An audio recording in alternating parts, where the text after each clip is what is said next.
Hello everyone, welcome back to another video on the channel. Today we'll be looking at our Game Week 7 Wildcard draft. I know a good few people are on Wildcard this week, so I said I'd make a bit of a differential draft. One thing to note is that there are a lot of differentials in this team, so I don't expect you to quite go exactly with this team one for one, but more so is for food for thought. So with that out of the way, let's get straight into the video. If you do like it, please hit that like button and let's get straight into it. So just quickly before we get into the defense, I wanted to speak about FPL Therapy, a podcast that I was on Monday. I really enjoyed that podcast with Ross, or FPL Raptor as you might know him as. I travelled from Ireland to go to the United game, and on Monday I featured on the podcast and I really enjoy it. Ross does a lot of work on it in the background and I saw it firsthand, so I really appreciate him giving me the opportunity to go on it. If you've come from FPL Therapy or Ross's channel after seeing it, welcome to the channel. We do things a bit different here and I apologise if there's a lack of quality, but we're trying to get better as we go. So getting into the defence, we have Flecken of Brentford, Pedro Porro, Gabriel and Rico Lewis. On the bench we have Fabianski, Mikalenko and Greaves. So I suppose I'll start with Flecken. Flecken has some really good fixtures coming up. Brentford are quite a decent defence in my eyes anyway. I think, you know, Flecken's the type of keeper that will pick up a lot of save points as the season goes on. And with decent fixtures for Brentford, I don't mind a pick like Flecken. Alternatively, again, this is a differential draft, so you're not going to see your usual bunch. Now, I know Flecken, Pedro Porro, Gabriel and Lewis are quite popular, but it is missing one man, and that is Trent Alexander-Arnold. And as you can imagine, that means there's funds allocated elsewhere. So, with Flecken on goal, it gives us probably $1 million compared to other managers. And Flecken isn't a bad manager at all, or isn't a bad goalkeeper at all. And he definitely has the opportunity to get some clean sheets in his coming fixtures. And that Wolves at home fixture is a lovely one. Moving on to Pedro Porro. When we talk about data, probably one of the best in terms of numbers. He takes lots of shots. He takes lots of forward passes, through balls. I'll bring up a stat actually. It's very interesting from Datamob. Shout out to them. Give them a follow on Twitter. But he's first for nearly everything, including some stats in Europe. So definitely one to keep an eye on. And Spurs looking much better defensively with favourable fixtures going forward. So I really do like the Pedro Porro pick. He's not in my own team, but definitely one to keep an eye on with Brighton at away this week. Another thing on Brighton is they looked quite poor defensively, I want to say, last week against Chelsea. Again, I don't think they'll set up the same way with playing against Spurs, but Herzl is a very young manager and he's going to get games occasionally wrong. He started the season very strong, but we've seen the lack of experience, I would say, particularly against Chelsea, where Cole Palmer absolutely ran the show. He may or not feature in this draft. Moving on to the other defender, a more popular one, Gabriel, but it makes sense. One thing to note also is you most likely have the funds for this team, but there's about 0.4 in the bank. If you don't, team value, of course, is to be accounted for. Gabriel, of course, is up to 6.2 million now. Southampton at home this week and Bournemouth away next week. I mean, everything is pointing towards bringing in Gabriel. He's getting his head on absolutely everything and he's scoring goals. Bit of a no-brainer at me. I won't hold on to keep talking about Gabriel for too long. The next one is Rico Lewis. Now, this is being recorded on a Tuesday night. City are yet to kick off. It's actually 5 minutes until kickoff. And Lewis is actually featuring in that game. But City look like they've played their first team, I want to say.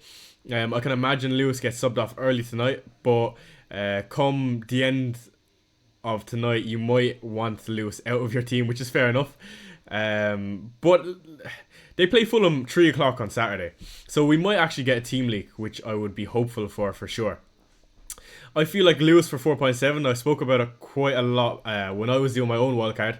Again, this team is not your conventional wildcard, it's a differential wildcard, so keep it in mind when you're looking at it. But Rico Lewis for 4.7, I just think there's so much upside to be had if he does get the minutes.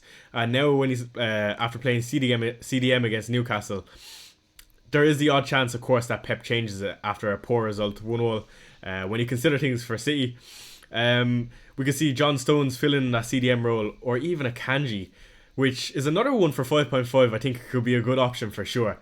So keep your eyes on for Lewis, see what he does tonight. Again, by the end of tonight, you might not be looking at Lewis at all. Alternatively, maybe a Guardiola or a Kanji. But definitely a solid pick. On the bench, we got Fabianski, just as a little filler.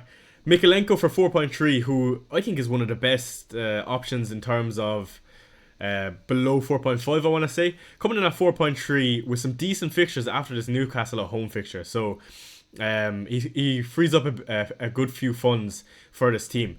Greaves for Ipswich on the bench. Again, you can go Van den Berg. I think, actually, I would have Van den Berg. Okay, I'm going to switch Greaves to Van den Berg. For me, you'll see the graphic change, and Van den Berg will be there the whole time, but it just crossed my mind. I don't know why he's not here. But yeah, Van den Berg for Brentford. Again, he's another one that's coming in at 4 million. I feel like anyone on Wildcard will be taking a punt on him this week, so for sure, out of 4 million, he's worth the risk.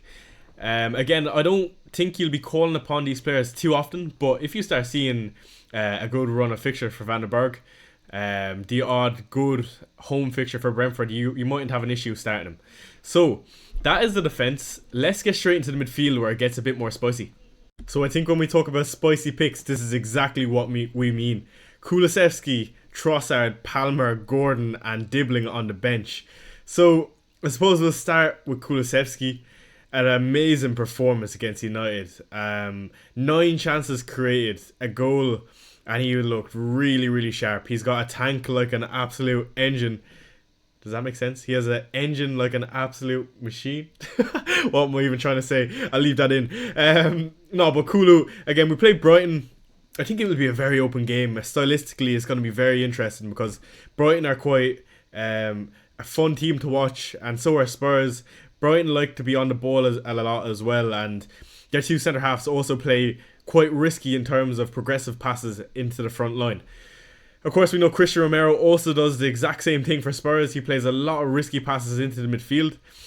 So it's going to be a really entertaining game to watch, and I think it's a game that we could see a lot of goals from. So Kulusevski's in this draft. I know a lot of people are considering Kulu or Johnson in their own teams.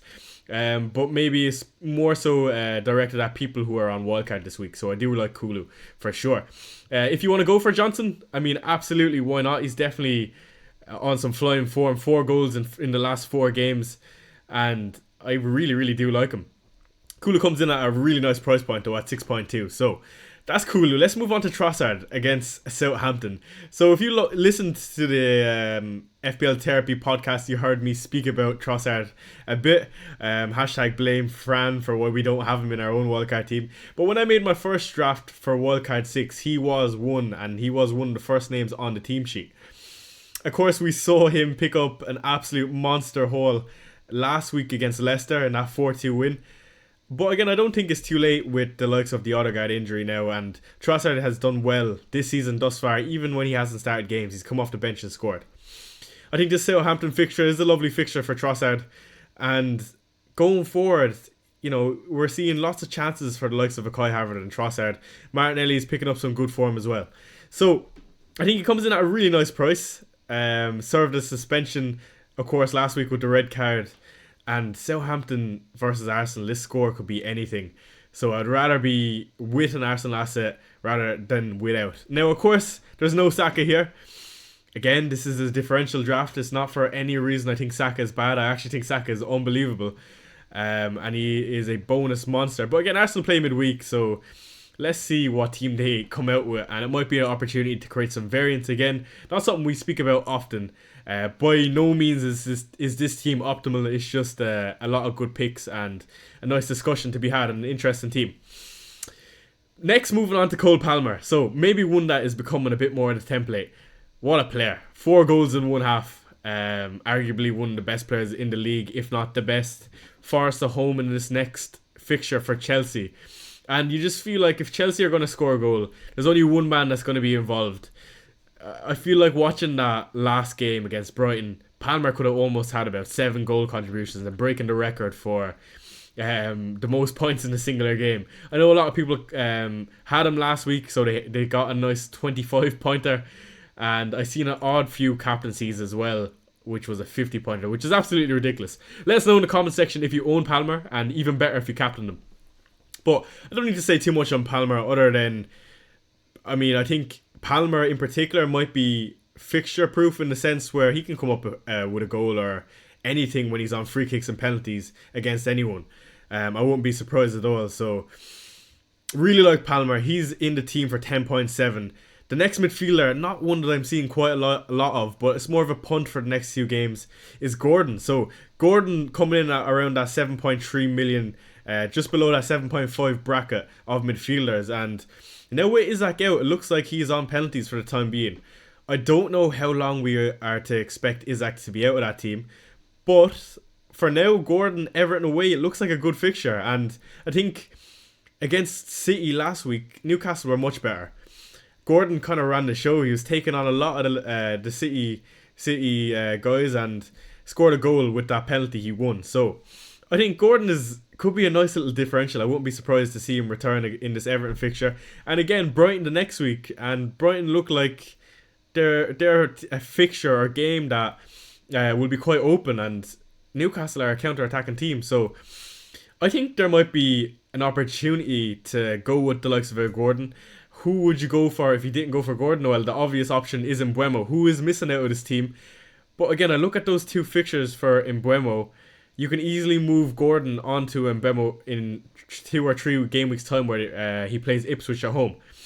And again, it is an opportunity to be a small bit different. Is it the optimal route? No, but definitely a decent option for sure. On the bench, we got Dibbling, who played 70 minutes against Bournemouth on Monday night. Played in that number 9 role, which is exactly what we want. I have him in my own team for 4.5 million. And he's got a really favourable fixture next week. So Dibbling, I wouldn't be expecting to play him too much throughout the next few game weeks for sure, unless you want to get that one next week. But definitely a good option to have for 4.5. One of the better ones, considering he's a midfielder playing up top. So that's the midfield. Again, there is a few names missing out of this, like of course Mohamed Salah. Who else are we missing? Saka, of course. But Palmer is here. And you do have, 2 good fillers for the price point, in my opinion, in Trossard and Kulusevski. Again, they're not going to be consistently competing, I don't think, over the next 5 to 10 game weeks with the other guys, but it's all about hopping on and off these assets as time goes on. So that's the midfield. Let's get on to the forwards. So moving on to the forwards, we've got Havertz, Solanke and Haaland. 2 of these players, Havertz and Solanke, returning last week. Maybe this team is a bit knee-jerky. Kulusevski, Trossard, Palmer, Gordon all scoring last week. And the same with Havertz and Solanke. I didn't even realise that, to be honest. But this is a differential draft. I know I keep saying it, but you need to keep that in mind. So I just got a little score update about the City game. They're currently 2-0 up. Haaland not even touching the ball. But Foden coming up with a goal. So here's maybe one that you should be considering. That's enough on the midfielders though. Let's talk about Havertz. Havertz clocked over a 2xG against Leicester last game week. He was very unlucky not to score multiple goals, I would say, but he came up in good positions, and he looks like he's having a bit more influence with Odegaard out of the team. So Southampton at home, which is a lovely fixture, of course. We know that could be almost any score. I'm sure Arsenal will be well up for this fixture with City dropping points last week, so it is a good opportunity for Arsenal to try up their goal difference, and Southampton look quite poor. We will now go on to Solanke, who I am very high on after seeing him on Sunday versus United. What a player he's been for us. But also I do think there's a really good opportunity for him to be a very good FPL asset for that price point of around 7.5. A lot of people are moving on to Solanke, and like I said, this Brighton game I do fancy for Spurs. But now things look like they're starting to click for Tottenham, and I don't want to get too carried away, but I think for 7.5 million, Spurs is number 9. I always said since the start of the season, it's always a good option to have in your team. We've seen Richarlison pick up some really, really good positions last season and go in a run of fixtures where he kept scoring. I think Solanke could be an animal like that. It's only a matter of time where he gets good game time and Spurs are starting to play good football. Of course, Son Heung-min is with an injury. I don't know the extent of that injury. The normal reporters for Tottenham, like Paul O'Keefe and Alistair Gold, are yet to report the severity of the injury. I'm fairly sure it's not too serious for Son. when you have the likes of a Werner playing on the left wing, I do think it provides Tottenham with a bit of a different structure compared to Son. I know from looking at graphs and data when we signed Werner that he's more of a system player rather than your out-and-out winger that's going to be electric, getting you goals and assists. So he brings a bit more of service to Spurs, I would say, compared to Sonny. Again, I'm not trying to compare Son or Werner or anything like that. I'm just saying that a fitter player like Werner playing for Spurs, you know, it might make Solanke more of the talisman, if that makes sense. So that is Solanke. Again, he will be on penalties with Son out of the team. Another thing to keep in mind if we don't get an update on Sonny before the weekend. Moving on to Erling Braut Haaland. Again, another player I don't want to speak about too much. But very quiet against that Newcastle game. I do tribute a lot of that to Dan Burn, who is a very physical centre-half. And City kind of looked off the ball, to be honest. I do wonder if City are going to switch things up. Again, I would like to see in this fixture today what City do in terms of making early subs if they want to rest some of their players and potentially take off a Rico Lewis and Akanji, John Stones, and Doku is also starting that game. So you'd assume Grealish gets the game on the weekend, which a lot of people will say is good for Haaland. For me, I feel like Haaland is the captaincy option this week.